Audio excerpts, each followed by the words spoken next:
Welcome to our deep dive into the world of gold market manipulation. Today, we'll uncover the hidden forces and mysterious events that have shaped the gold market over the years. On April 12, 2013, something extraordinary happened in the gold market. In just 2 trading days, gold prices plummeted over $200 per ounce, the largest 2-day decline in 30 years. Financial news networks scrambled to explain the crash. Some blamed ETF sell-offs, others pointed to technical breakdowns. But behind closed doors, many seasoned gold investors were asking a different question. Was this just market forces at work, or something more calculated? Similar patterns have emerged again and again. Sudden price collapses during low liquidity hours, sharp sell-offs minutes before major economic announcements, and peculiar trading patterns that defy market logic. Today, we're investigating one of finance's most controversial questions. Is the gold market being systematically manipulated? And if so, by whom? And why? Before we dive deeper, if you want to uncover what might really be happening behind the scenes in the gold market, hit that like button and subscribe right now. In part 2, we'll reveal specific strategies to protect your investments if manipulation is indeed occurring. Let me know in the comments if you've noticed suspicious movements in your own gold investments. I read every comment. Throughout human history, gold has represented the ultimate honest money. Unlike currencies that can be printed at will, gold's scarcity has made it a reliable store of value for thousands of years.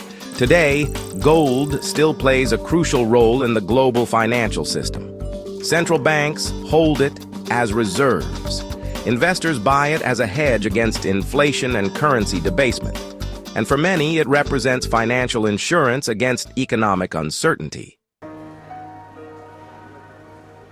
The modern gold market involves multiple players, central banks holding massive reserves, commercial banks that trade and store gold, mining companies that produce it, and of course individual investors like you and me. If this market is being manipulated, it matters to everyone, not just gold bugs. Price manipulation distorts true market values, harms legitimate investors, and undermines trust in the financial system itself. In this 2-part investigation, we'll first examine the theories and evidence suggesting gold price manipulation.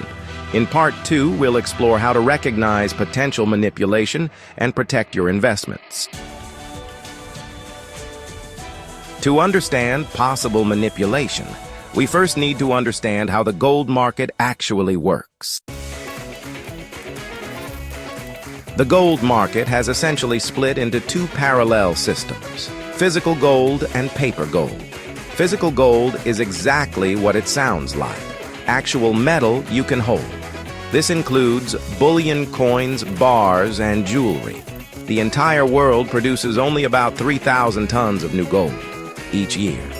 That's a cube roughly 5.7 meters on each side. All the gold ever mined would fit in a cube about 21 meters on each side. Paper gold, on the other hand, refers to financial instruments that track gold's price without necessarily being backed by physical metal. This includes futures contracts, ETFs like GLD, and unallocated gold accounts at banks. Here's the critical point. The paper gold market dwarfs the physical market by an estimated 100-to-1 ratio. That means for every ounce of physical gold, there may be 100 paper ounces trading in financial markets. Price discovery happens primarily in these paper markets. The 2 most important venues are Comex futures in New York and the London Bullion Market Association, or LBMA. Together, they determine the price of gold that everyone references. This creates an unusual situation where the price of physical gold is largely determined by trading in paper contracts that may not be fully backed by physical metal. This disconnection between physical and paper markets creates the first vulnerability for potential manipulation. The most widespread theory suggests that central banks and governments actively work to suppress gold prices. But why would they do this? Gold serves as a kind of anti-dollar or anti-fiat currency. When confidence in government currencies falls, gold typically rises. A rapidly rising gold price can signal weakening confidence in a currency or monetary policy. Furthermore, gold prices have historically shown an inverse relationship with real interest rates. When real rates are negative, meaning inflation exceeds interest rates, gold typically performs well. This creates a potential conflict of interest for central banks, trying to maintain low interest rates while preventing inflation signals.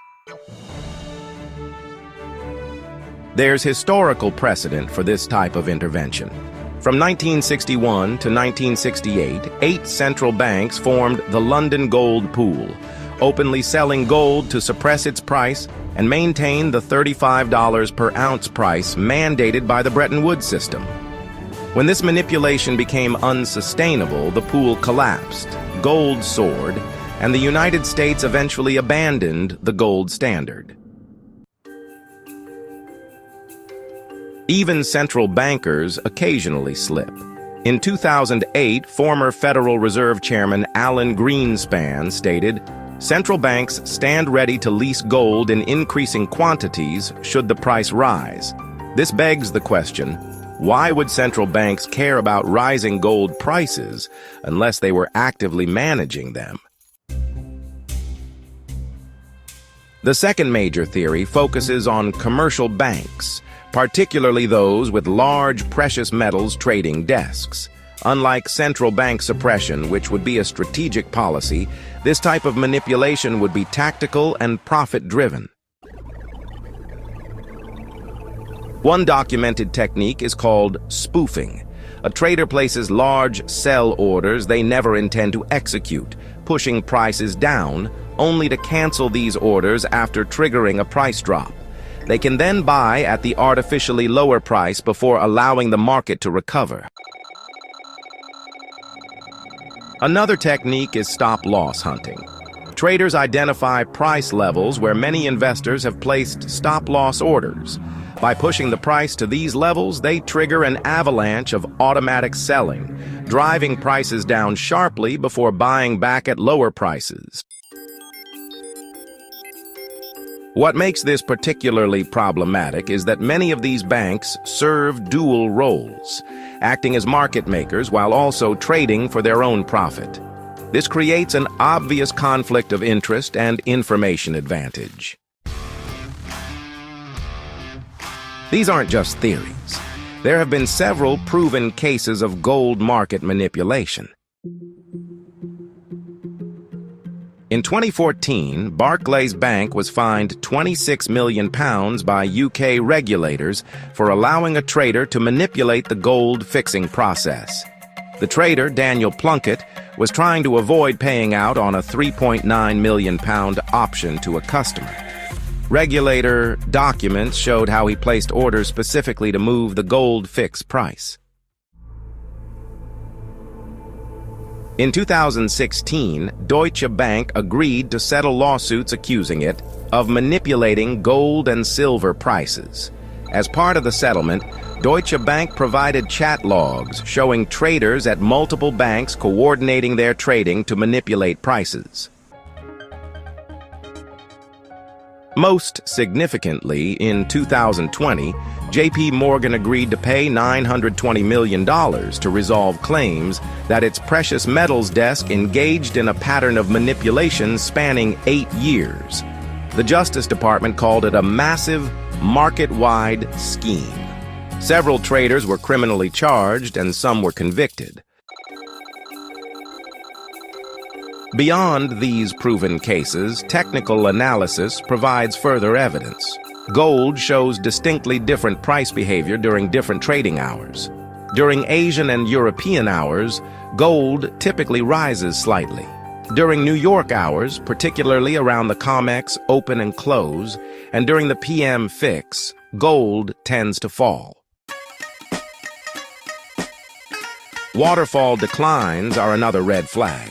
These are sudden vertical price drops that typically occur during periods of low liquidity, such as the middle of the night or on market holidays. These moves often defy normal trading patterns and recover soon after. Other anomalies include unusual activity around Comex delivery dates, concentrated trading during price-setting benchmark periods, and gold's tendency to decline sharply before Federal Reserve announcements. Even market insiders have raised concerns. William Kay, founder of Pacific Group Hedge Fund and former Goldman Sachs banker, stated, "The intervention in the gold market is more blatant than I've ever seen it." Financial analyst Jim Rickards has documented how the Fed discussed gold market manipulation in its own minutes, referring to it as managing gold price expectations. The evidence we've examined raises serious questions. We have statistical anomalies in trading patterns, technical evidence showing suspicious price movements, statements from market insiders alleging manipulation. Of course, none of this definitively proves ongoing systematic manipulation. Markets are complex, and unusual price movements can have legitimate explanations. But the question remains.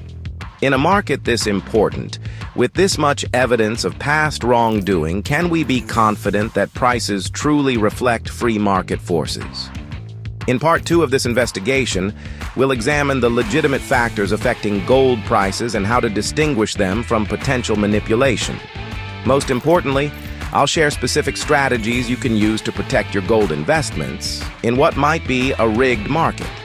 If you found this information valuable, please hit that like button and subscribe for part 2. Share your thoughts in the comments below, and I'll see you in the next video.